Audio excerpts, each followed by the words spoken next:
Joe, what does tightrope walking and getting blown by an ugly chick have in common? What? Just don't look down, man. Just don't look down. Okay. What do you call it when a guy's crying while masturbating? Monday.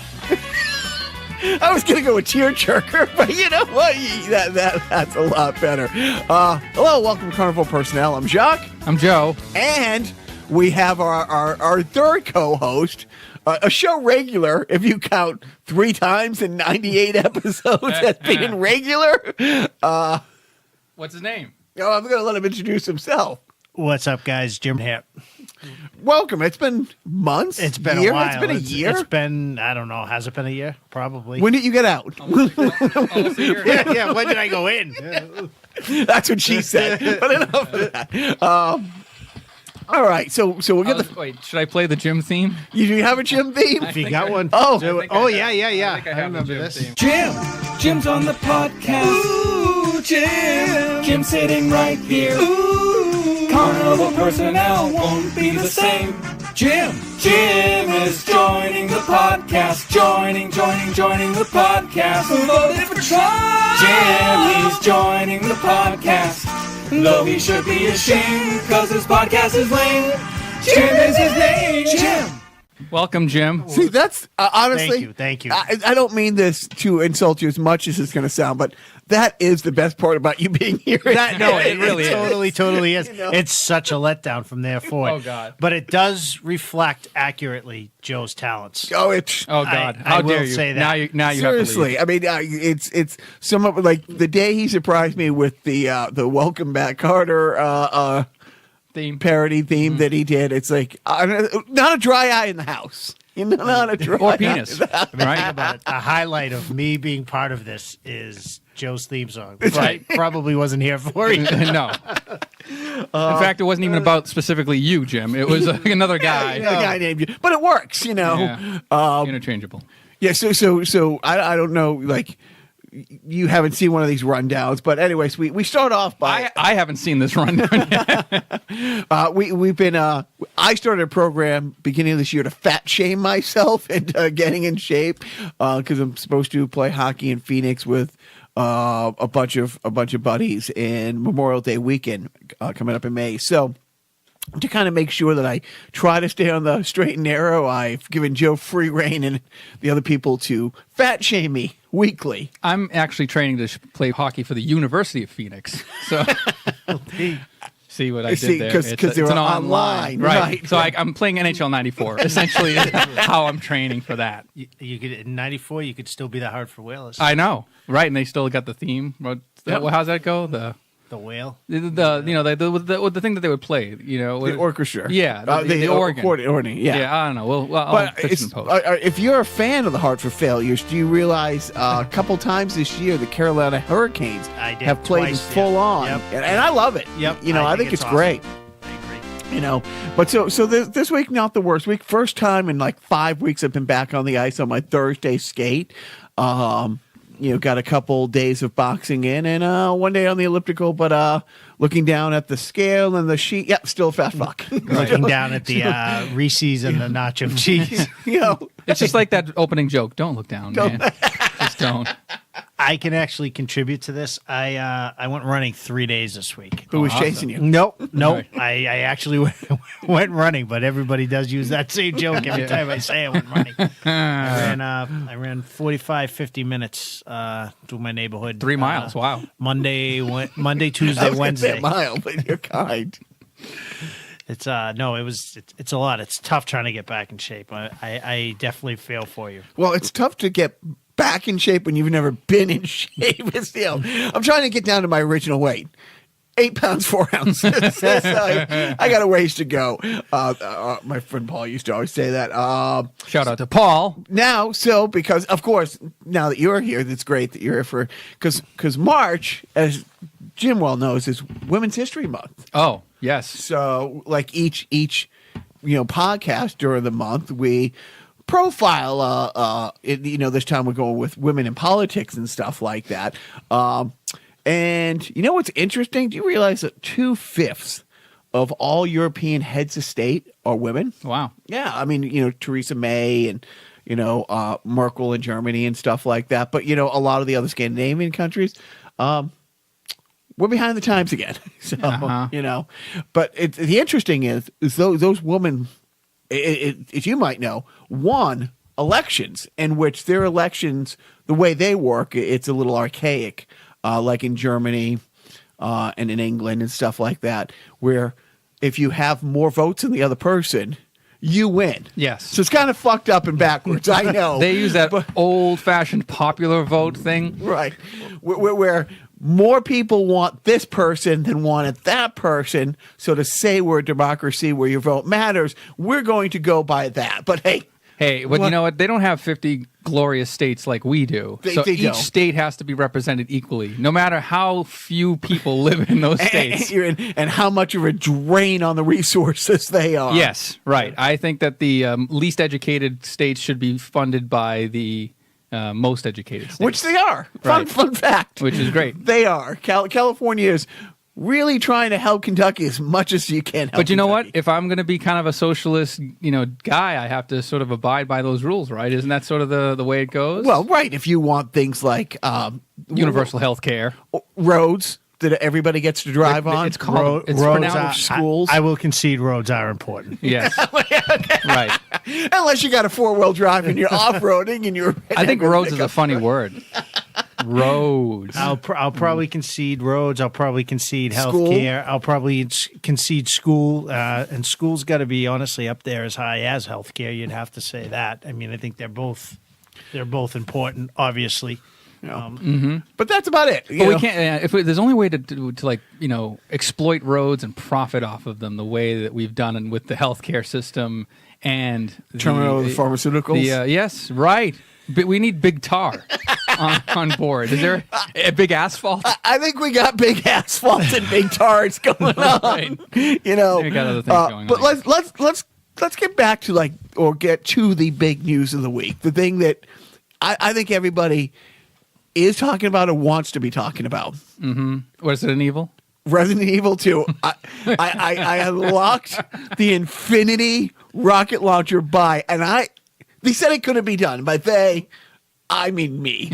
I didn't think I would ever unlock it. You're a big Resident Evil 2 fan. I can tell you I forgot until I looked at this that Resident Evil even existed. I was aware of it, but until I just looked at this here, I forgot that was even a thing. Right. In our world, it's huge. By our world, I mean me. Yeah. So in our world, Right. It's kind of like the way he forgot that the TV show The Gummy Bears existed until just now. It's sort of something that he heard about 30 years ago, 20 years ago, and then hadn't thought about I definitely since. remember the Care Bears. Was it the Yes. Gummy Bears? Oh, the Gummy Bears was, gummy bears bouncing here and there and everywhere. That was the Disney show. You don't remember that one? Was it Disney? Yeah, that was, I think... I was going to say 30. Yeah, it kind of sounded to me like something that would be on with DuckTales. Yes, see- it was on the same thing. now, with now that. right now, and I can see the look on Jim's face that I sometimes have, when Joe starts doing these old theme songs, you're like, was that a show, or was that a show in Joe's head where he created a whole theme song and backstory and Beatles characters? Hey, Belly Button Lint Family is a real thing, and I'll sing you the theme next week. All right. so- But I'm sorry, I didn't mean to derail Yeah. the conversation from So, Resident Evil 2. As we all know, you have to have beat Resident Evil 2 on hardcore mode with no cheats, no using other unlimited ammo things, some of the lesser grade unlimited weapons, and you have to do it in under 2.5 hours. But the big thing, you can only save the game at 3 different checkpoints, and so you have to be use some strategy of when you're going to use it, and know when to hold them, know when to fold them, know when to walk away. and then know when to run.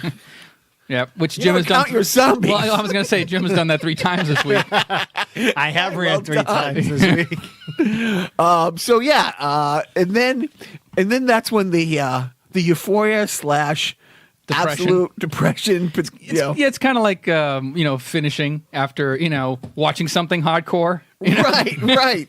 You feel that euphoria, and then I want to hang myself.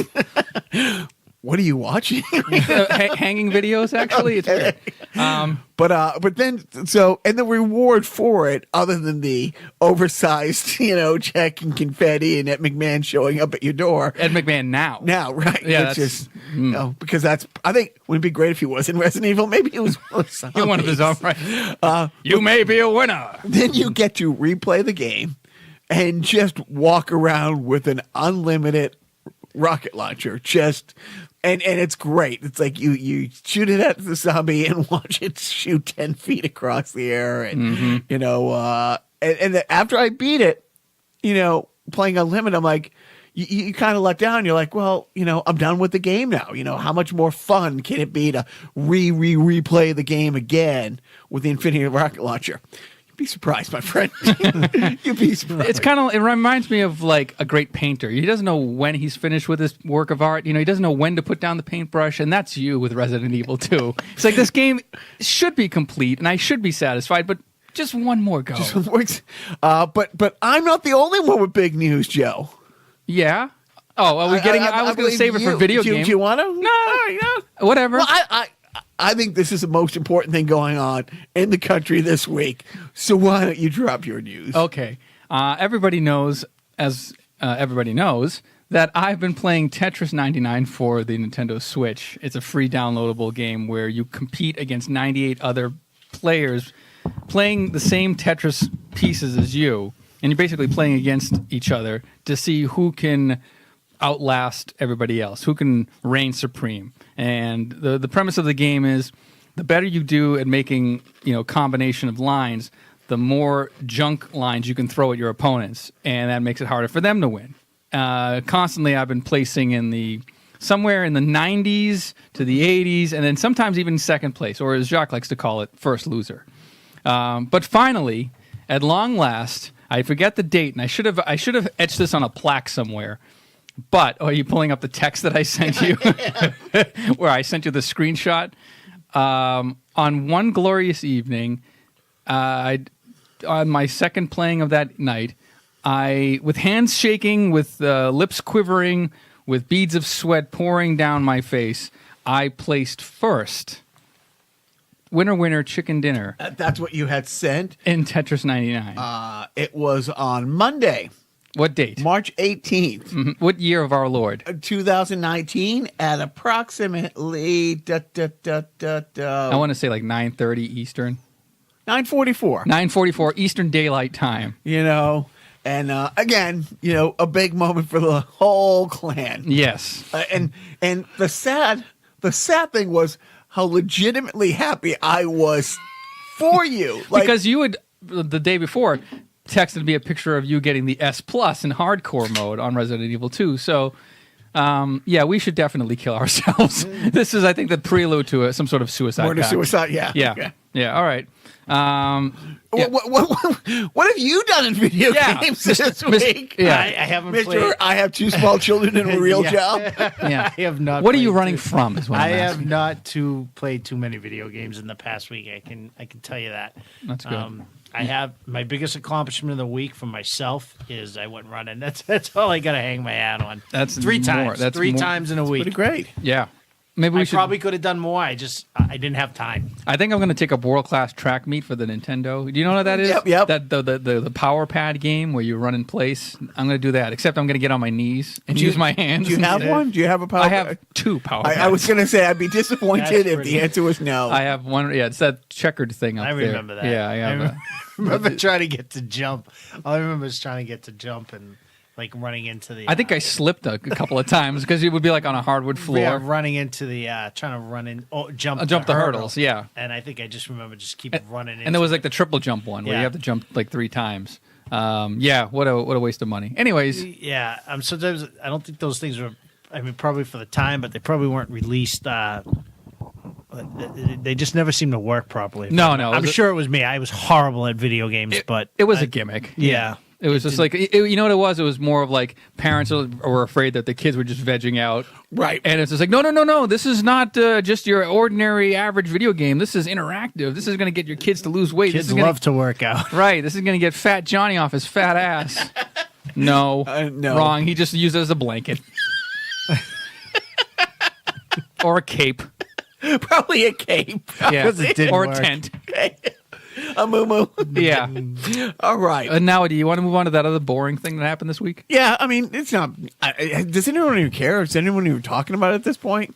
No. Guess the Robert Mueller report came Who? out or something. Yeah, Fascinating stuff. This guy, just out of nowhere, just writing some report. Right. Totally bogus. Yeah. No collusion. No collusion. That's all I heard. That's all I heard like 15 times in the course of like 2-minute interview. I heard glad it's done or Yep. glad it's over from the president. And is it over? It is over, at least. I don't know if it's over, but it is over. His report is complete. Right. Yes, his report is Let me complete. say this once. Nothing's over until we say it is. Was it over when the Germans bombed Pearl Harbor? Quiet, he's on a roll. Yeah, I was just about to say. It ain't over now. So we go get stuff.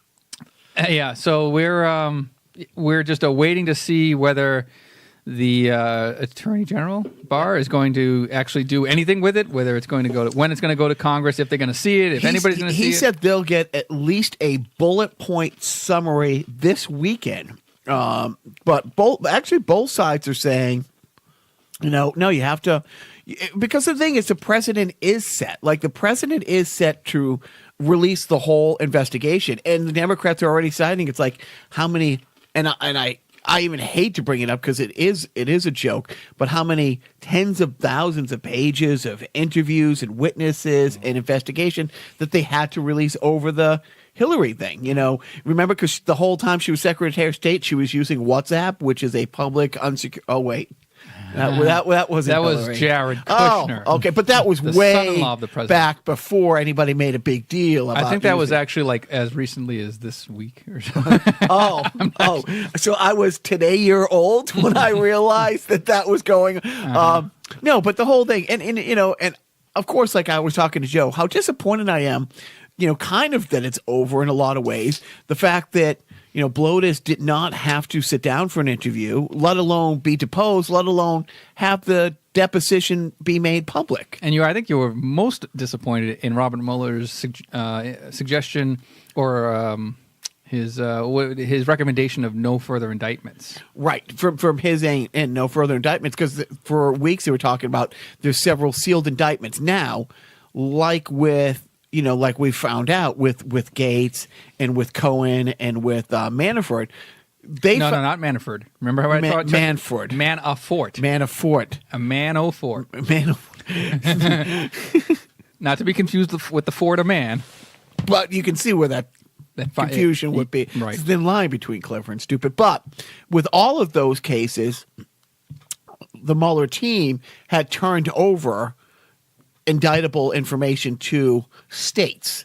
So there's already investigations into so many things that they found out. But it did. I mean, it's like you can go on YouTube now and see Bill Clinton's deposition over getting blown by Monica. It's like, how were they able? How was the special counsel and the Bill Clinton case able to get him to do a deposition? I think and because then the Republicans control the Congress. so that's what it came down to. Yeah, I'm pretty sure that's what it. They had home field advantage. So, what from somebody who knows what ONN, what is it? One OANN. okay. One American News Network or Fox News. Let's go old school. Fox News. What is your take on it? So the way to start is basically this for me, and I think I kind of said this from the beginning because I remember a couple of these episodes we were talking about things just breaking as far as the meeting with Don Jr. and all that stuff. We still don't know everything, and we still don't know what's going to be released. The good news is, and I do believe this, and we're probably all on the same page with this, is I think this was very thorough. I don't think there's going to be anything that was left out. And I think it's now we don't have to guess. Everything before was a media report. Everything before was leaked. Now all we have to be concerned about, which is probably another hurdle, is what's going to be redacted. What are we going to see? I know one. I didn't get to watch any news today, but I know I saw one flash on the screen early this morning that they were talking about. They're going to be they may have release the conclusions as early as today or this weekend. But again, I think we're going to be able to rest easy in what's in those. It's going to be a matter of what we get to see. We don't know what's out there and the way it reads and all that stuff. And honestly, I'm going to say the same thing I think I said to you when the whole Don Jr. thing first broke. We got to read it. If we have the opportunity to read it, we got to read it and we got to see. And if something stinks, something stinks. But we are closer there than we were before to getting the opportunity to see this, to see who's dirty, how dirty, and what the dirt, in fact, is. It really does seem like it was a very, very comprehensive investigation. And I do look forward to getting to dig into the actual meat and potatoes of it, rather than I don't want to say pundits or anything like that. But I'm really at a point personally where I could care less what Fox News says about it. I could care less what CNN says about it. I could care less really about whatever says. I'd At like this to point, see it's it. like sports radio. I'd like to see it. We're just all And speculating on stuff that I'd like to everybody see knows. it. Did I vote for Trump? Yes. Do I feel that I'm fair-minded enough to say, okay, wait a minute, is this really, really dirty of him? Is this really, really dirty of the campaign? Or was this really, really, really stupid of the campaign? Or is this really, really whatever? Similar to, the Comey statement about the Hillary Clinton investigation. We got to see. We got to see what it says. We got to see what was just plain outright stupid, what was plain outright dirty, and where we go from there. But, I want to say something. Like, how fair is it that the people who are under investigation, essentially the people at the White House, are the ones who are responsible for doling out the information on the investigation of themselves? Well, that's no, it comes down to Barr and what. Now, he said he can. He alluded that he might have executive privilege, but it's like, I think even his hardcore fans, he could shoot somebody on Fifth Ave and get away with it. But I don't think if he blocks anything or has anything redacted. At the same time, I think the biggest thing is not what you see and what I see, what Jim sees. It's what the Senate sees. It's what the House sees. It's like, how much unredacted stuff do they get turned over? Now, is it true that the National Enquirer is going to purchase the story and then bury it? Then bury it. What was that term that they had? The catch and kill. Catch and kill. Yeah. But guys, this thing is it's fascinating. I was actually thinking about this morning because I was thinking about this. This is there's a lot of benefits to this. I don't care about your side of the aisle. There's a lot of benefits to this in regards to, we're going to really get to see what happened in 2016, what we are putting into our politics, and how to be careful about that in the future. This was so comprehensive.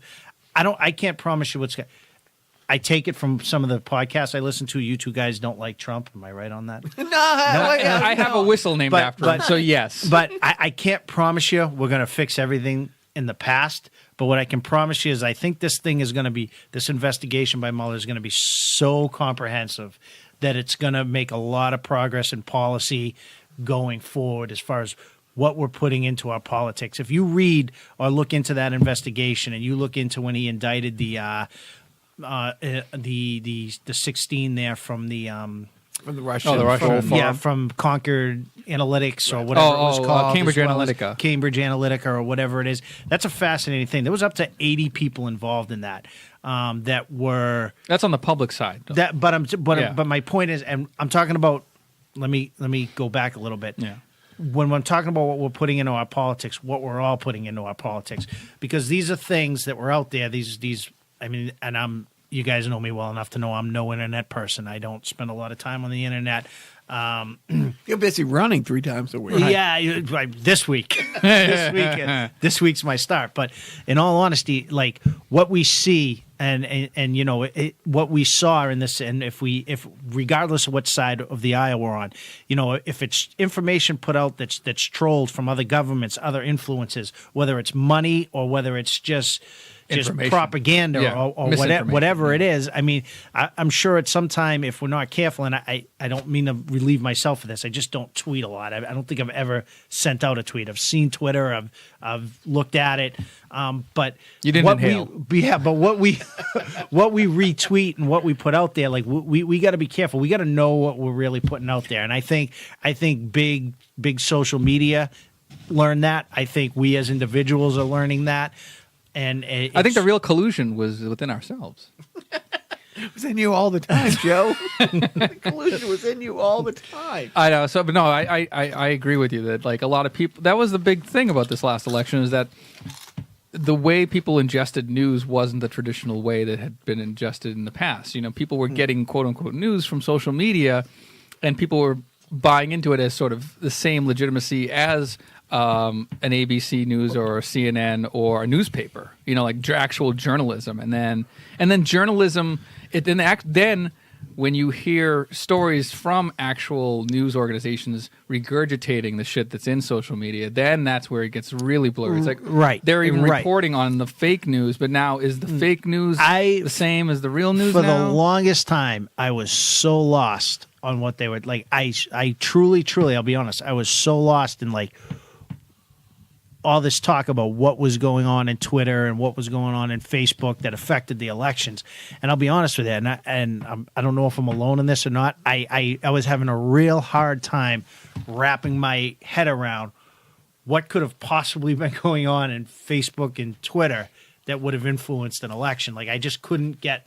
You couldn't even fathom, right? Yeah, like, what the fuck is on this Facebook? Why would what would be going? And I have a Facebook. I've had a Facebook for a long time, but I just couldn't wrap my head around is like what would be going on there that would influence this one way or the other. That might get, what was dirty about it? What was influential about it? What was where did it lack integrity? All these type of things. Yeah. And I'll tell you, due to the Mueller investigation and all the different reports and things, like anything investigative, I love it. I love reading about it and stuff like that. And reading this stuff, I get it. I get what was going on. I get what they were trying to do and how they were trying to influence people. And quite frankly, a lot of people, and I'm not, you can say the right, the left, whatever. A lot of people were just stupid in what they were tweeting. These were coming from sources that didn't have our best interest at heart and things of that nature. And they look real, but that's the thing, is right? But here's the thing. Yeah. I still here don't even know what I'm talking about because I know these things were like retweeted and things like that by. Well, you're perfect for our podcast, sir. If you don't know what you're talking about, people. But what I'm saying is, I've never retweeted anything. Right. I never read anything. Well, it's kind of like wow, seeing this like is great. People like for example, if you see like a picture of Hillary Clinton looking mean, and then the caption says that, "Did you know that Hillary Clinton was instrumental in the." Any sort of scandal, or I'm trying to think of something. The Pizzagate. Yeah, the Pizzagate thing. Yeah, that she was actually running this child porno. Is it child porno? No, it's basically a child sex ring. Child the only sex time ring. out of the basement of an Alamo. The Right. only thing I ever heard about that was when you told me about that. And I was like, "What? I've Exactly. never ever heard anything about that." You have those the older people who like to follow their family on Facebook, and then who basically don't have a lot of other real social interaction. They sit on Facebook most of the day, and that's their window to the world. And then because Facebook tailors what they see based on what they tell Facebook they like. That's how these memes got started. That again. I as I read and stuff like that, I learn that, and I get that. But these things like there were people these deceitful, these misleading, misrepresented tweets or Facebook pages and all this stuff. I mean, these were created by influences that probably didn't have the best interest of America at heart. Yeah. But they were also retweeted by people in the campaign, yes, and in other campaigns, and that's what I'm saying. Like now I understand that. I could not. In the beginning of this thing, when they were talking about how, Twitter and Facebook and all this stuff, I couldn't get my head around. I don't see how this has anything to do with an actual election. With an election. And again, I get the influential piece. I get the laws that were broken. I guess my mind was much, much more simpler, and I was looking for I don't know if you're looking for like an A to B. Like an A to B type of thing. Like, hey, I'm going to flip this button here. I'm going to flip this switch, and when I do, it's going to turn all the votes this way. Yeah. That's the type of thing I was you were thinking looking in for my like head. a physical thing. They were actually tampering with votes. What the whole the threat that people are looking for with the collusion thing is obviously you know all the different pieces. The Russians, it was mostly the Russians, had a campaign for to either do a couple things, either to get you to vote for Trump, to get you to not vote for Hillary, or to get you to not vote. Like these Russian troll farms, had hundreds of sites creating thousands of news stories targeted as like keeping black people from voting. And as much as misinformation is flooding different pages and different groups with wrong voting information, wrong dates, stuff like that. At the same time, fake stories about how the vote doesn't matter. But the biggest thing is where the collusion comes in is their attack. It wasn't nuclear bombs dropped. It was strategic striking at certain areas and certain geographical locations, certain it's like small districts inside like Wisconsin and stuff like that. That what raised the concern and was part of the election or part of the investigation. We'll find out what the investigation says, like you said. It's okay. How did they know to target this? Like, how would a troll farm in the Ukraine, unless they had inside information, inside poll dating only available to these two candidates at that time, be able to specifically, because they ran these troll farms had an amazingly effective, geo-targeting, map that they followed to, and again, it doesn't sound like, well, how much can it really make a difference? When you think about some of the swing states where he won by just a few thousand votes here, a few thousand votes there, that makes all the difference in the world. Like less than 0.1% in a Wisconsin would have flipped the state. It would have done everything. That's why they think, okay, they got inside information. Was it from somebody standing next to him, or was it somebody 20 people removed? And yeah, I mean, like how deep did it went? Right. How deep did it go? Was it part of was it as high level as the entire GOP, or was it just specifically the Trump campaign?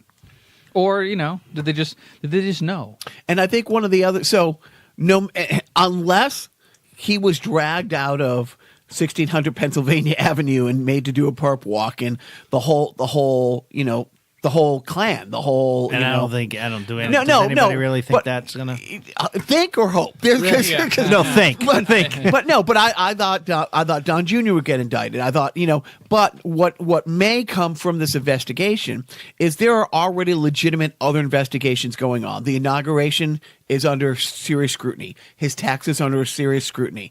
Jarrett's security clearance is under serious scrutiny. Does information in this give more credence to going ahead, or does it say, look, you're just spinning your wheels and there's nothing here? So the end of the Mueller investigation, I think, is the beginning of a lot more to come. And I don't say that because I hope it. I do hope it, but I think, depending on what the information is, he might have come out and said, here, there isn't enough information on, like he did with Cohen. There wasn't enough information on this.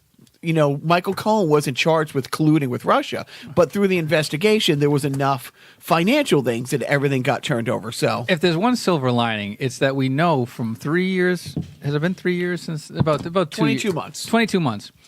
In 22 months, we know how incompetent this administration is, and especially when it comes to keeping secrets. So if we know that, at least if the Mueller report's in their hands, we know for damn sure it won't stay a secret for long. Hey, we know they all talk. It's not on the rundown, but what do you think the pillow talk, The My Pillow talk? Oh, my God. And now that guy is selling sheets, and it's hard not to... To what? With the eyes cold? Cut right, thank you. It's not a far jump from These are awful pointy. No, who's his mouthpiece there? Who's the spokesperson, Trump spokesperson? Conway. Oh, Kellyanne I think Conway. the pillow talk around the Conway house is going this week. Yeah, I don't know. I mean, that George Conway stuff that's coming out this week on Twitter about how he's bashing Trump directly, and for those of you who don't know, George Conway, the husband of Kellyanne Conway, the special counsel to the White House, White House counsel or something. He is very anti-Trump and very vocally anti-Trump, and He's very pro GOP. Yeah. He's very conservative movement. right. He's like a never Trump kind of guy, Right, but kind of. he was like, I mean, and to hear him talk, how proud he was that she got him elected, and he was offered a position that he turned down smartly. But it's like to have his wife, who was probably the closest person to him as far as like the media and speaking publicly, and have a war with him openly. And I mean, you say pillow talk as if they actually sleep together still. Yeah, I mean, come on. that's We're true. making a lot of assumptions here. they are married, so Right. Like, I mean, have you seen my couch? Very comfy. Anyway, go on. well, What's next? What's next on the rundown? We got to move this. Okay, so truck why? along. Well, it's serendipitous that Jim is here the day that the Mueller investigation like wraps up. But why are the three of us in the same room together on this day? It's the 25th anniversary of Formal Edition coming up. If you can believe that. All you Formal Edition fan out there. That's Steve. That's no floor. Does he even know about I don't this? even know. Do you Steve think doesn't- she even knows what Formal Edition is? Oh, yeah. Oh, really? Steve has shown her Formal Edition. She's probably... And they still had a child. I think the child came first. And then, yeah, once he locked her in, she couldn't escape the Formal Edition magnet. No, but what we're really here for is later, after we record this, we're going to see Norm Macdonald perform at the Wilbur Theater tonight, presumably comedy. So That's what we would hopefully he's not just going to rattle off like play-by-play of golf games, which is what he does on Twitter sometimes. Like he'll literally be on Twitter watching a golf tournament, and like he'll just be say like Mickelson out the 7th, putts, like that kind of stuff, like all updates. When you read his tweets, do you read it with his voice? Yeah. Can you not read it with his voice? Well, he's got his performance voice. Like he's like, yeah, these gays. Can you believe? What's up with that? Like that. There's that Norm Macdonald voice that we all know, but then there's the very quiet, very introspective, very serious. You shouldn't take the words of Scripture and mangle them unless you know what you're talking about. Like he's like a really kind of like spiritual, religious-y kind of guy. I did not know that. Yeah. I know he's on the conservative side of things. Yeah, a little bit, right. But he was actually when he was on that show Last Comic Standing as a judge, and Anthony Jeselnik was the host. There was some young comic up there who was telling like kind of cheesy Bible jokes, and it was like a little backhanded, whatever, kind of hacky. And Norm, as part of his judgment session, he says, He sees the irony of him being judging yes. of somebody with religion. Because that's what they do. But he admonished him and he kind of went off onto sort of like a little bit of a tangent about how you maybe should read the Bible first and before you make a joke about it. This coming from a comedian, and then Anthony Jeselnik's like, so this is also a comedy show, and he's trying to bring it back, but. Yeah, Norm is, I don't know which Norm we're going to get tonight is what I'm going to say. I don't know which Norm we're going to get. Hopefully it's going to be drunk. He He doesn't drink, I don't think. the supporting Roseanne Barr kind of Norm. Oh, right. I mean, well, who doesn't support Roseanne Barr? Well, hey, it's not really her fault. And why not? Because it was Sarah Michelle Gellar's fault. Because she thought. Oh, Because she thought the bitch was white. Yeah, right. I said Sarah Michelle Gellar. I meant to say Sarah Gilbert. She blamed recently that Sarah Gilbert sent out a tweet that ruined her career. This is Roseanne Barr saying something recently. That's pretty awesome. Yeah, That's right. pretty- Yeah. She must have the same editor bloat his ass. Green lighting tweets going out. So we're gonna go see Norm, and hopefully he'll be fun. But you want to mention? What are your favorites? Norm? What you big Norm fan? I am. I love the movie Dirty Work. It's probably one of my favorite movies from back in the day. That was like 97. Yeah, is that when that came out? I thought that movie was great. He also, I think you guys are probably familiar with this, but I am a huge fan of Mike Tyson's Mysteries, which only lasted 2 seasons, and he played the pigeon. Right. He's actually he does a voice on The Orville now, which is that new Seth MacFarlane's sci-fi show. Right. Yeah, I have not seen that, but I'll tell you, he plays a great pigeon. The character is all It's all Norm. And let's just say Mike Tyson did not get his fair due in that. Canceled too soon. It's canceled way too soon. Right. We're living in a canceled culture. Way and too soon. Mike Tyson, a fine, upstanding citizen in his own right, has been railroaded once again by the public at large. He is. It was a great. Do you think they told They're Mike? only like 12 minutes or 15 minutes long. Yeah, like Well, those that's what Adult Swim. Adult Swim. Yeah. But do you think has anyone told Mike Tyson the show's been canceled, or are they letting him go to an audio booth once a week to record because nobody wants to let him know? I know. He's been pretty tame. He Yeah. hasn't really popped up. I know, right? He talk about a turnaround, like a rehab. Like he Yeah. went from rapist to A rapist with a heart. yes, of gold. A goal, the whole Hangover. I think the Hangover really turned things around for him. I loved Norm. My favorite Norm stuff was him not giving a fuck on Weekend Update. Just getting up there and like telling anti-OJ jokes every single week, anti-Michael Jackson jokes. You know, he didn't end on a good note. you know who likes that? You know who likes that story? Whores. Right. Like he would just say This stuff proves like that. my theory. Germans love David Hasselhoff. Or so the Germans would have us believe. Note to self. Make another joke about the Germans. The note to self stuff was great. I remember he was wasn't he in like a big battle with Saturday Night Live over he didn't want to do skits. He just wanted to do the news, but they were making him do skits. And I remember watching Saturday Night Live. It might have even been with you one night. He walks out with a cigarette and he's like, hold on, I got to do this skit. And he just kind of tossed the cigarette off to the side. But it was definitely him making a point like, I don't want to do this. When he was publicly fired from SNL on Weekend Update, he still had contractually like one more episode to do before he was let go. And he comes out to do not even Weekend Update. I think he just came out to do a game show host skit. And Garth Brooks was like a contestant who was kind of dressed up like this redneck kind of guy. And it was set up like a... You mean he was dressed like Garth Brooks? Garth Brooks is a fine gentleman. I don't know what you're talking about. But... he's Norm's comes out to a major applause because the audience knows that this is basically a swan song on Saturday Night Live, and he says like some sort of snarky comment to Garth Brooks' character, and Garth Brooks' character goes, "I don't much care for you," and Norm Macdonald offhandedly goes, "Well, not a lot of people do," and just goes on with the skit. But I love Norm, and I can't wait to see Norm in person. Colin Jost has said that he's not mimicking, but his Weekend Update persona he owes in large part to Norm. Mm-hmm. But I think we're all in agreement. The best thing that Norm has ever done, ever will do, is Burt Reynolds on Celebrity Jeopardy. It's a funny hat. Or Ferguson. Infuriating. Or his turn. I think I talked about this on the podcast about when he did a guest spot, or he was a guest on the Conan O'Brien show, the old late night show, and Courtney Thorne-Smith was the guest after him, and she was out. She came out to promote a movie with Carrot Top.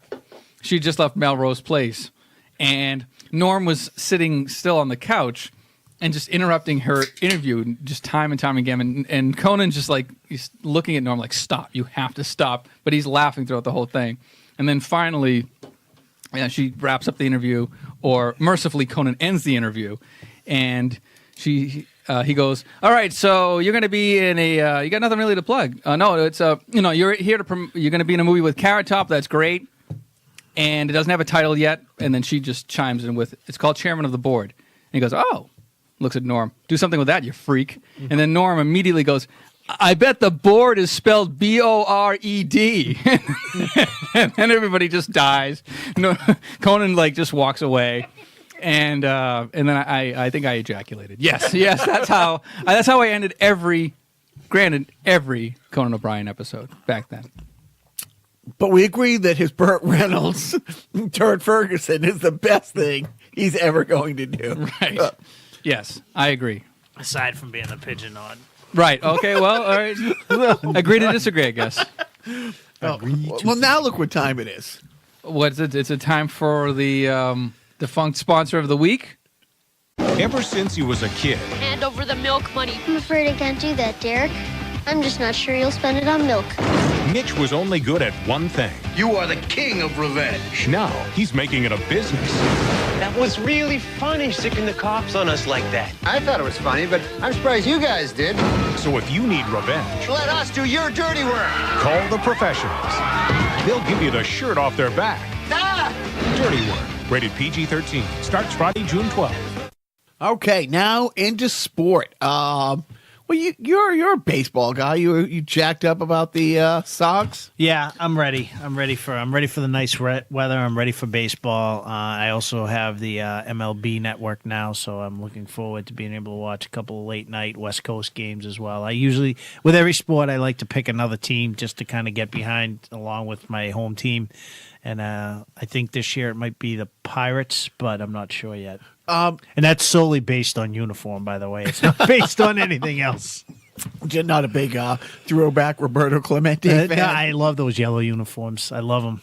It was interesting. Seattle, they've already opened the Major League season. Seattle and Oakland have already actually played Major League games this week in Japan. And Ichiro played the first game for Seattle and officially retired after, so he could actually retire while in Japan. And it's one of those things. He's big, but I don't think, for me, because baseball's not really been my thing for, almost a decade now. But that guy is considered probably, we'd have to ask our friend Biff, one of the biggest athletes in the history of Japan and huge in Major League Baseball. But he played in Seattle. And he, in Seattle, throughout his career, wasn't really a postseason contender. So it's like one of those things where, he's a giant among giants. But, and in hockey, I can name a dozen of the guys who played for, like a Winnipeg Jet team or stuff like that. Right. That if they played for the Bruins, they played for the Rangers, they played for, Montreal, would be arguing to be, top 10 player of all time, but nobody knows who the fuck. But I thought that was an interesting story, and I thought it was really nice that it timed out that they wanted to, let him actually retire in Japan. So I thought, that's probably one of the biggest baseball notes I'll make this week, except for the fact, the other big baseball news, Mike Trout. Yeah. Jeez. So here's the fucked up thing. Mike Trout signed almost half a billion dollar contract. And here's the fucked up thing. The Angels aren't in contention. They're not going to be in contention. Do they have a half a billion? Oh, they are owned by the Disney. The thing is, yes, like the NFL, like baseball, because it's all revenue sharing. Yeah. They all have the money. Like, the Pirates could spend like that kind of. Right. I forget who it is. The Phillies. The Phillies just signed a huge contract this year, like an Unga. But here's Mike Trout signing a 12-year deal, and it's like, wait a minute. I don't even care if you're like 22 years old. There's a big difference between being 22 and 34. That contract. Now granted, the teams aren't signing those unless they're making twice as much off the players. But how many more seats is he going to sell in Anaheim to justify that? How many more shirts can you? But the biggest thing is, like, you're not a contender. And as a player, like, if Mike Trout could go anywhere, wouldn't you want to go to a place where you could possibly win? Yeah, I think they essentially put that took that off the table. It's going to be interesting to see how that pans out. But who's going to be willing to eat that contract? If they go belly up over the next 3, 4, 5 years and everybody becomes miserable and sour over there. I like when a player wants to stay with one team or something like that, but if you're the best player in baseball and you're going to have a half dozen playoff at-bats in your career. And to go back to your point about good players being lost in Seattle and whatnot, look at Ken Griffey. Ken Griffey played in 2 very, very small markets. I believe he only bounced once, right? He was only Seattle and Cincinnati, correct? Right. I don't think he played anywhere else. I know he may have played somewhere at the tail and everybody end, knows he's amazing and great, but he's not looked at like... yeah, and he was very willing to go to 2. I don't know, would that have happened now? Would that have happened? Would he have stayed in Seattle? Would he have stayed in... never mind stayed in Seattle. Would he have ended up signing in Cincinnati? I don't know why. Just as an athlete, why would you want to be in a smaller market that you can't win. Not the Trout's in a small market. Nobody, I think, isn't it sort of like the mentality now? It's just like the athletes now are looking to cash in on the big payday. They really don't care about rings. They don't really, not on the whole. I think you're no. I think you're right, and it's one of those things. It's like once somebody, I will briefly. We will keep Patriot talk to a minimal. We are at week 2. Well, that was great. I'm glad we talked about the Patriots. We are at week 2 of Pat's Nation freaking out because yet again they lost a bunch of free agents, which happens every year. But they haven't signed anybody. They haven't signed any. And it's funny, all the players that they've signed or re-signed are special team guys, and people are like, great, we locked up Matthew Slater and Ryan Allen, the punter, for 1-year contracts. But the thing is, I mean, like we've said before, every agent in football should be banned from football and not be allowed to be an agent unless you work your ass off to get your player to play 1 year in New England and then go somewhere and sign the huge contract. Because, I mean, and I mean that. You go player by player by player. Like, the Patriots are going to have their right tackle in 3 years because 2 years ago they lost, their left tackle to who signed, I think it was the biggest left tackle, contract to the Giants. And then they had a guy Brown this year who just signed the biggest contract for any right tackle and went to Oakland. But that's the thing. It's like these guys win a ring and now they'll just do nothing but go cash a check, which I get. But Mike Trout hasn't won a ring. He hasn't come close to a ring. Yeah. I mean, it's that was a big contract. That's huge money. I mean, that's unbelievable. Right. Just unbelievable. But so we will wrap it. No more Patriot talk? No, but it's March Madness. That's right. The ball that goes in the hoop. The hoopy ball. The hoop ball played by the players that don't get paid a lot of money. The schools can't afford to pay players. Why not? Dude, March Madness is only going to bring in upteen billions of dollars to these schools. They cannot pay. Right. But what about the degenerate gambling? There's a lot of that going on. Okay. Yeah. But anybody have brackets going? None. Are you terrible? Terrible. I heard that like after the first round, like 0.1% of the brackets on ESPN.com are like perfect. Still. Yeah. All I do is I do one with the kids. Your kids are 3. Yeah, well, we're teamed up. It's me and my oldest daughter, and me and my and Julian, the youngest, and me and the oldest. Mm-hmm. And I did not do any research, so I said I'm just going to play it safe, and I'm going to go by the seeds. And the only time I bucked at the seeds was with a couple of times I took a 9 over an 8. One time that worked for me. The other times it didn't work for me. I'm terrible. One of my worst years ever. Yeah. And it's probably one of the only years I went by the seeds just because I had no time to do any sort of research or I had no gut feelings or anything like that. Well, I took a 9 over an 8, but that's because she had bigger boobs. See what the thing. See. Sport. Boobies. No, it's funny because I didn't even put that in the rundown. The only basketball thing I had on here this week, and I implore anybody to do that, is somebody took, I guess a song called One Shining Moment and did a montage of the greatest lowlights of the Lakers this year with LeBron James. Dude, it's honestly, LeBron James. Now, why do you call him LeBron James? He's like a real good basketball player guy. Not this year. Oh, no? No, dude, it is. And talk about zero fucks left to give. Like about 2 months ago, he realized they're not even probably going to make the playoffs. And if they did make the playoffs, they're not going to go anywhere. I think they knew. I think the Anthony Davis thing wasn't gonna pan out. Okay. Do you think, yes or no, the Anthony Davis thing, do you think that was purposely to sabotage the Lakers? Well, here's you want to talk about conspiracies and social media and stuff like that. Did you follow? So Anthony Davis, he has one more year on his contract. He plays for Oklahoma City, and he plays for the Pelicans, New Orleans Pelicans. 6-1, 2000. Yeah. Fair enough. So I thought he was making up a team. No, seriously. Just a quick reference: the Hornets were in North Carolina with the Charlotte Hornets. They went to become the New Orleans Hornets. Then the Hornets went back to Charlotte, name only, and the the team that was in New Orleans stayed there and became the Pelicans. Ah, okay. So, the guy Anthony Davis is probably one of the 2-3 best basketball players in the league. He's 1 year left on his contract. He's going to be the big free agent in the offseason that everybody's going to try to trade for. It was rumored that them and the Lakers were trying to make a deal. And essentially the Lakers were giving their entire roster and like the next 2 years entire draft picks. And I'm dead serious. It's like Anthony Davis, LeBron James, Joe, Jim, Jacques are going to be the starters for the Lakers, but with Anthony Davis and LeBron, they're going to be a playoff team.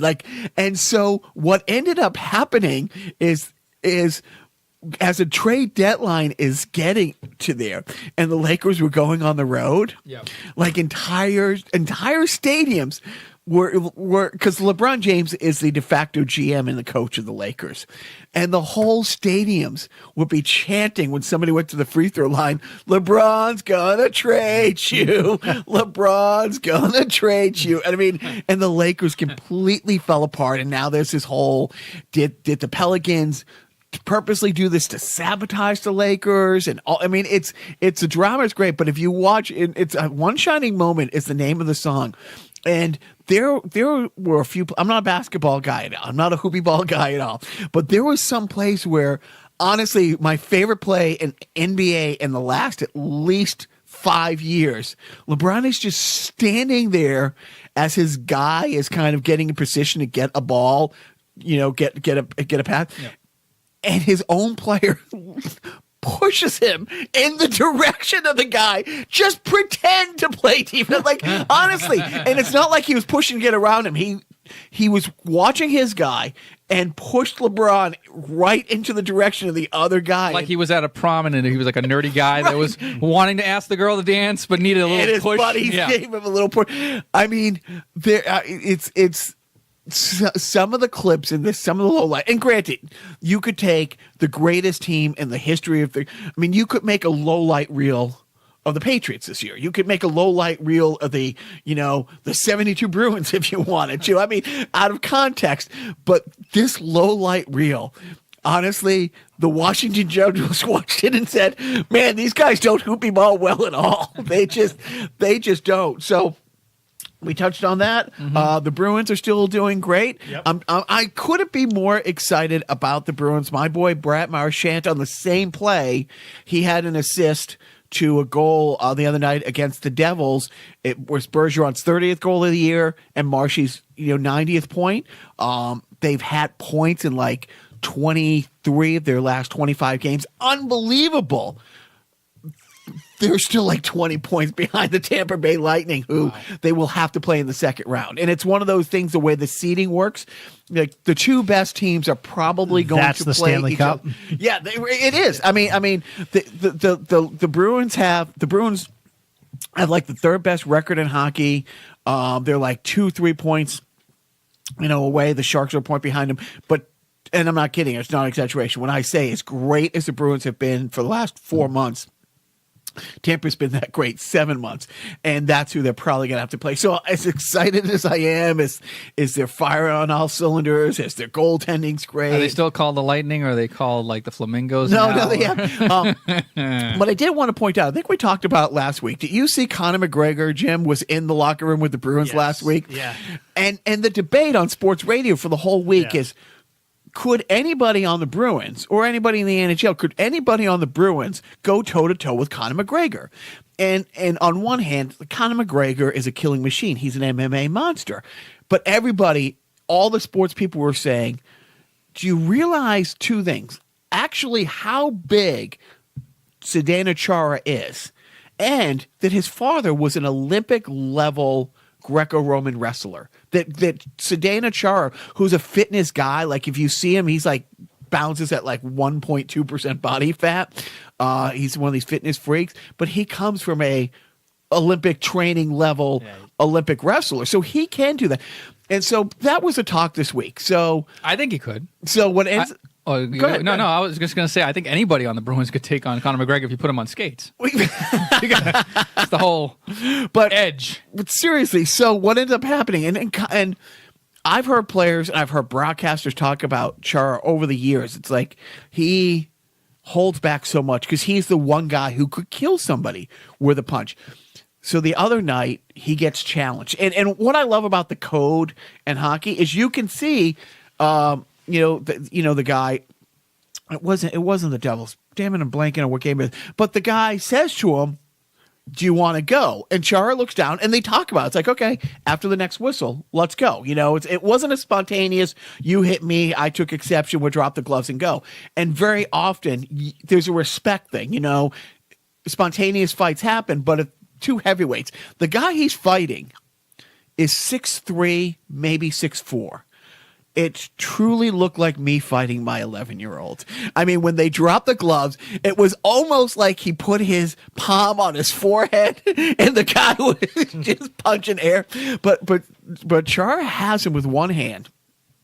And he's not really fighting, but he's not letting himself kind of get hit. And this he's a real fighter. And this is one of the things he does. And like I said, he's 6'3", 6'4", 220. And finally, Chara drops him, and the guy, to his credit, kind of gets back up, and Chara still has him with one hand, and he does the kind of the one hand holding the shirt, took a little, punch with it. I haven't seen anybody ragdoll that much. Did he do the quit hitting yourself? I think he was saying that, but my lip reading Czechoslovakian's a little bit off. But he did. When I say you forget how big Chara is, or how big his opponent was. He's 6'7"? He's 6'11". Is he 6'11"? He's 6'10" or 6'11". So with skates, he's 7'1". I mean, he is. But the thing is, he's not just tall. He is huge and he's strong. Here's the crazy thing, and maybe it's not the TB12 method. Maybe it's the water here. He's 42. He's older than Brady. His birthday was the other day, and he just today signed another 1-year extension to come back next year for $2 million and $1.3 in incentives. And he's not their third line. He's not their third line defenseman who's still kind of holding on. And he's like, well, his time has passed him, but he's great on the power play and he's a great leader. Let's keep him. Like, no, he's still second, third on the team in minutes. His defensive partner. When Chara hit 42 this week, his defensive partner all season is exactly half his age. He's 21 years old. Wow. Yep. Yeah. So that's what that wraps up Boston Sports Talk. Thank you for coming. Who would win in a fight? Zdeno Chara or Tom Brady? Is Bill Belichick the referee? Is Bill Belichick the referee? Then Chara. You can hit him one more. See, worst Bill Belichick ever. Is there a good one though? Does one exist? Yes. Oh yeah. He has 8 Super Bowl rings. Okay, enough of this. Let's get on to Flora's favorite part of it. Let's talk some more video games. Joe, this week, like to talk a little bit about Resident Evil. I'd like to shake it up. All right. Talk a little bit about Tetris 99. Let's and Resident do Evil 2. Do we want to do a review? Sure, we'll do. Then let's let Jim you're gonna make Jim get up? Well, he has been running. He has been running, right? Like, if you you- can count this as your fourth. My fourth. No, tell him. Oh, I wanted to see if he was No. going to keep the headphones on. No, because I got to pay for the repairs. Oh, that's true. and that's All it. right. Those don't grow on trees. They do not yet. Jim's gonna sashay his way over to the Nintendo shelf and pull off a good old video game for me to review. And I'm not gonna look and see what he pulled off yet. I'm gonna look at the space on the wall and see if I can guess. I have never heard of this game. All right. It's not Side Pocket. No, I'm sorry. Let's see. Jesus, is it a super game? Does it say super in the title? No. I might. Do you want me to tell you? Yeah. Does it have? Yes. Okay. It's Jesus. Do you want another hint? Is it dodgeball? No. I think I'm looking at dodgeball. I don't know. What is it? Do you want a hint? Sure. A hint. It can be used with the Power Glove. Oh, is it Super Glove Ball? It is Super Glove Ball. Wow, let me see that. Oh boy, yeah, the Power Glove, the one accessory I don't own for the Nintendo Entertainment System. Not yet. I know. Christmas is just around the corner. Why didn't you have one? Are they that hard to come by? I can't imagine. Yeah, I mean, I think all like the big, like anybody who collects Nintendo now obviously the Power Glove was well known, and to buy them in good shape, because a lot of them are kind of gross because they're fucking gloves. So, but I think to buy them are like, I don't know how much they go for. That's a good thing to look up. How much does a Power Glove go for? I'm guessing at least like 150 or something, maybe low end $100. But Super Glove Ball, I haven't played this game, but apparently it was like one of 2 games that you could use the Power Glove for. And What was the other one? I don't know. I can't. I think I'm giving it the benefit of the doubt that the Power Glove had at least 2 games that were compatible with it. Besides, of course, Mike Tyson's Punch Out. Remember when they would advertise the Power Glove? Yeah. And in the commercial they had them like playing Punch Out, like as if you were fucking Mike Tyson up with a Power Glove. Not the case. Probably the worst peripheral ever. Like I don't think it worked well. It was just like cool to have. I'd rather talk about the Power Glove more than Super Glove Ball. I agree. Remember, now this is actually the 30th anniversary year of the movie The Wizard That's a great movie. with Fred Savage and Jenny Slate. Fred Savage was a kid whose autistic brother decided to like get up and go. I forgot. They went to like the Nintendo World Championship. Championships. Yeah, like right. Oh no, were they running away from something? I don't know what. I think they just want. I don't remember. Yeah, but they ended up there, and they But there was like a road movie. Like they met up with the girl Jenny. They met up with the girl, and he was wearing the green Zelda hat, right? Yes. In the movie. Yes. Yes, You right. had the he wanted to go to green Zelda He hat. wanted to go to California. That's what it was. The little autistic kid, was like California, and he always wanted to go to California. So they just decided to get up and go, and the father was Beau Bridges, and the big brother was Christian Slater in the movie. And then they were going after them. But then there was like this other private detective guy that they hired who was gonna like basically like a bounty hunter. I don't know. It's a convoluted movie, but the reason why I bring up The Wizard is because it is appropriate with the conversation of the Power Glove, because they run into this other kid who's going to go to the Nintendo Power World Glove is so Championship. bad. Really. Yeah, the kid. Yeah, he's like, "Hey, I love the Power Glove. It's so bad. It's so bad." And he uses the Power Glove as if he were like some sort of a god with Nintendo.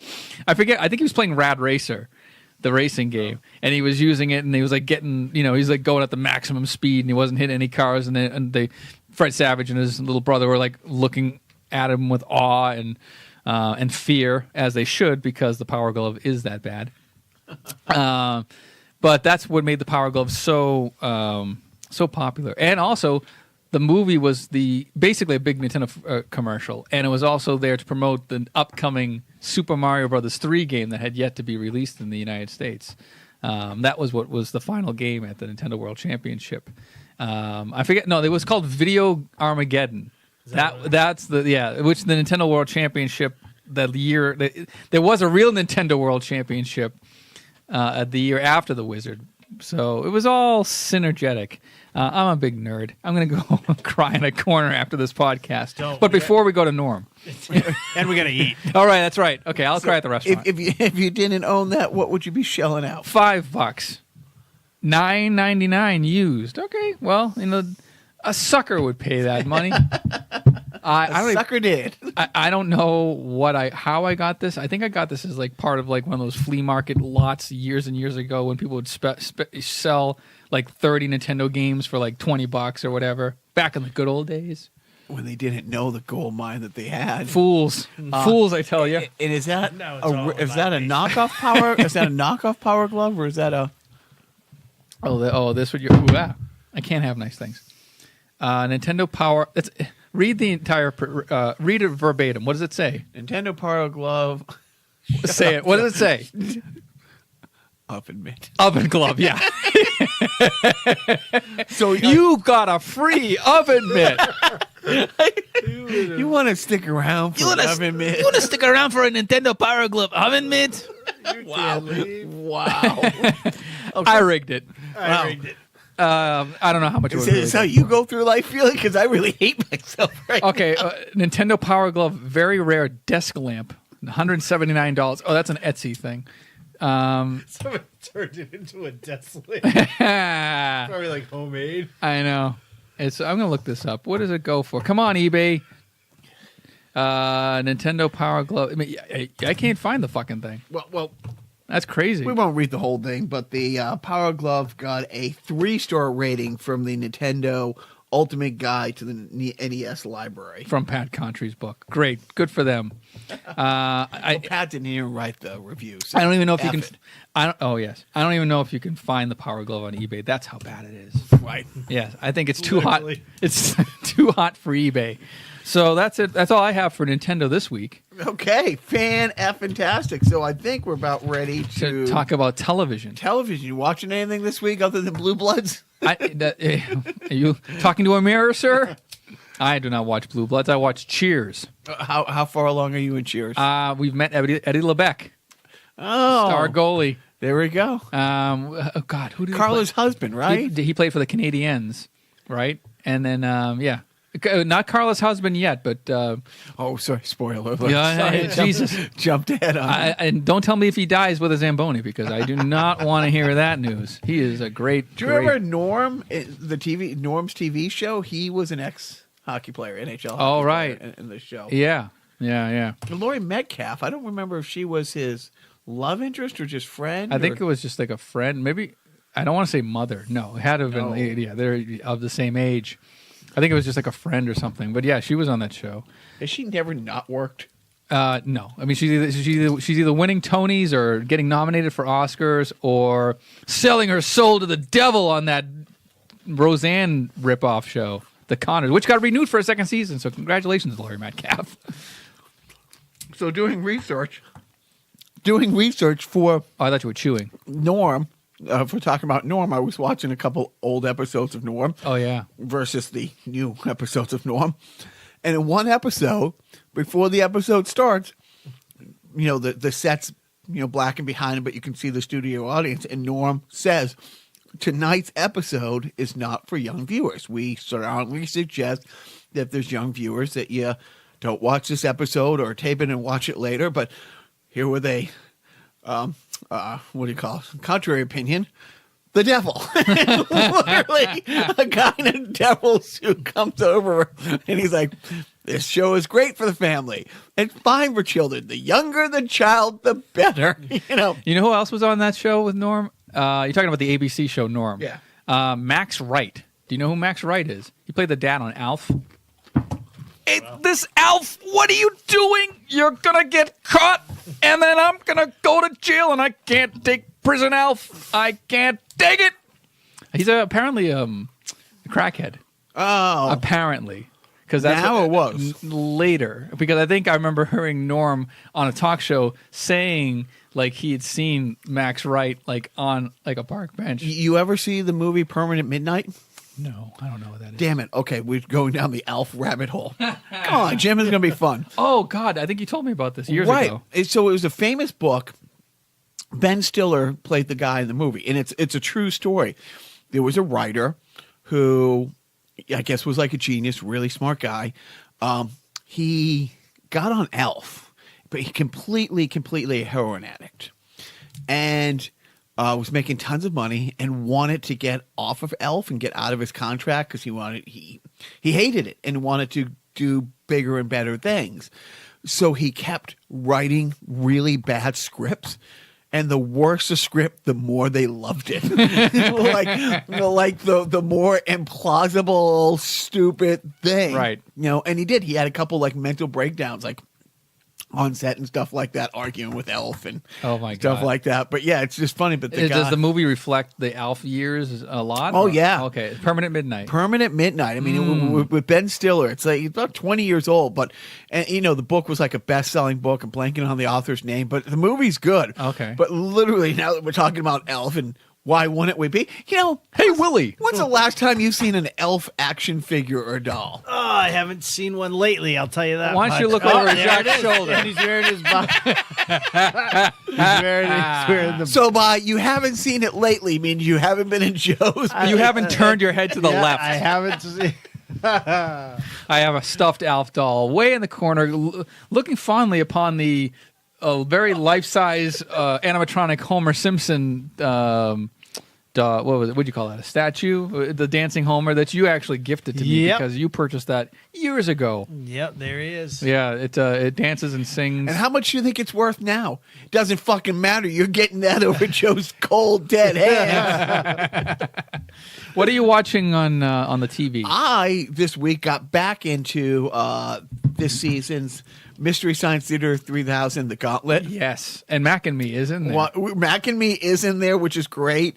Last night's episode, and I'm trying to think how Patton Oswalt, because when he describes what the movie that they have to watch is, it's like if I think he said like Michael Bay, like some huge director, did The Abyss, but did James Cameron? No, yeah, if James Cameron directed The Abyss and one of those 48-hour film festivals, you might, do you know about these things? I think, you have 48 hours to make a film. Yeah. You show up, you don't know what the subject's going to be. Right, it's just like an improv thing, like, here, go. You have to write it, shoot it, edit it inside 48 hours, and you could only get props from the dollar store.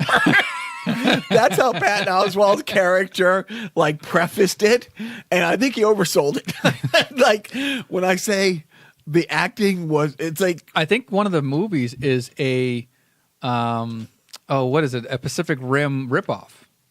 the second one was a Pacific Rim ripoff. And you know what the scary thing about those movies is, and I think we talked about it, how these movies are so prevalent in Hollywood, or what? Maybe not Hollywood, sub-Hollywood, or whatever you want to call it, where a blockbuster's coming out and people know it's going to be coming out, and these smaller, low-budget production companies will race to just churn out the schlockiest, After Effects heavy version of a knockoff of said property. And when you say After Effects, you mean the prosumer off the shelf at the Mac store, Yes. that you can get. Right, the effect, yeah. What comes preloaded in your MacBook Pro. Right, right. After Effects is pretty high end. I apologize. It's like, yeah, I saw that because this season of, Mystery Science Theater 3000, it was 6 movies, and the challenge was to watch them in one sitting, which people, even Patton Oswalt, went out of his way. Don't do that. I think he tweeted to go outside. Hug your family was one of those. So as a family, we've been watching them, which is really great because, the missus likes herself the puns, which is 50% plenty, yeah, of the jokes. Yeah. The little guys are old enough to get the just outwardly stupid, not the pop culture references from the 80s or the 70s. Or the 2000s. Or the 2000s, really. But they get enough. So it's funny. So the other night we were watching it. I actually drifted off towards the end of it.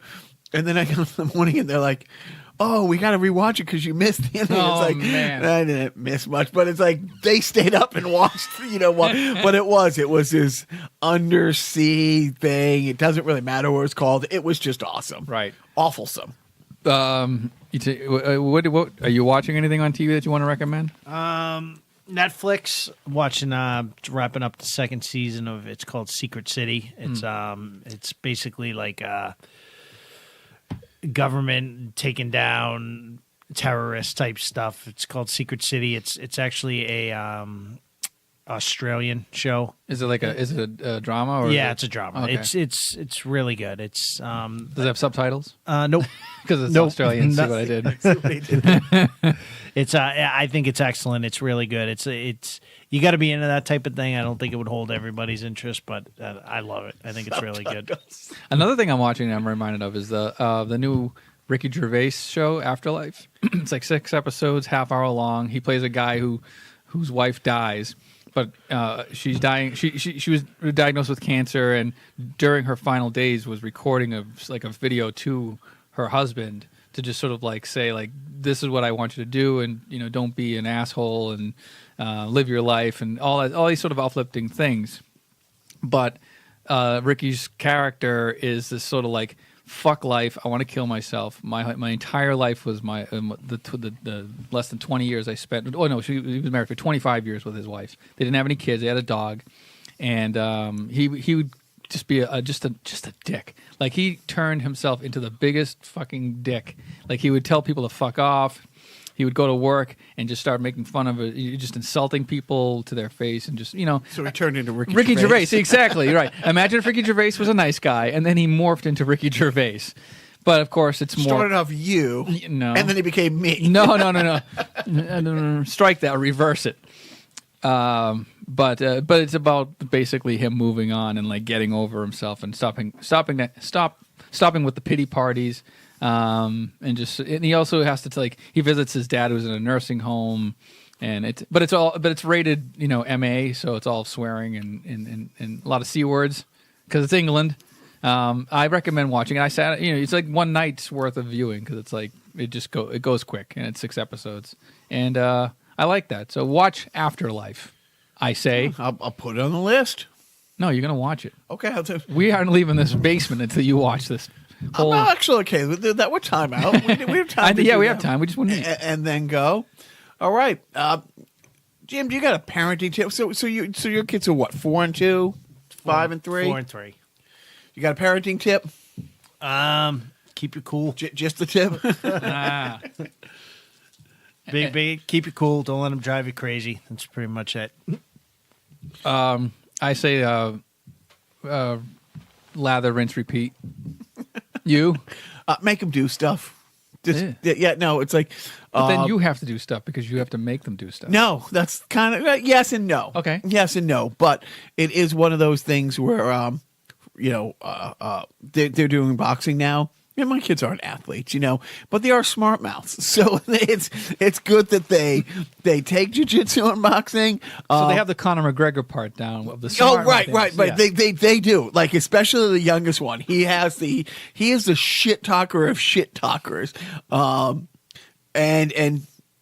literally just they don't get to make the rules. I don't want to do that. Oh, hey, I understand your feelings. I hear where you're coming from. Get in the fucking car. We're going anyway. I'll listen to you. You can make your argument. You can lay out the pros and cons from your point of view, and I respect that. But you're still fucking doing stuff. So put down the goddamn screen and go. Right. That's it. And you literally mean like they're picking up the screen. Right, exactly. Like the screen TV. Put it down. Yeah, right. Gently. I don't want to have to buy another one. Because that fucking Best Buy, they'll get you every time, right, Jim? Damn right. Yeah. That's a whole sideshow right there about how Best Buy screws over the common man. Jim, thank you for being here. Thank you for having me. It's always a pleasure to hear the theme song. Yes. Do you want to hear it one more time? Go hear. Oh, man, I think I unplugged it. Oh, there you go. Yeah. Sorry, I deleted it. Oops. Whoops.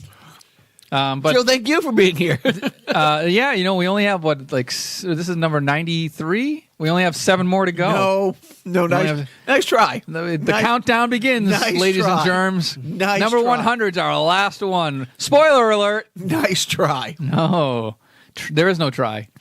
Do or do not. And I'm going to do both. I'm going to do my best to do not do the podcast again. But before I do that, Jacques and Jim, please don't forget. Joe and Jacques, it's carnival personnel. Joe and Jacques, to their wives this show is their personal hell.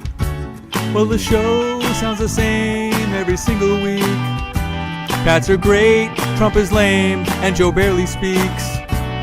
Who you think still listening? Who you think still listening? Besides Jim and Biff, yeah. And don't forget Richard. Here's a random review. No one cares about you two, Joe and Jacques. Joe and Jacques, Joe and Jacques.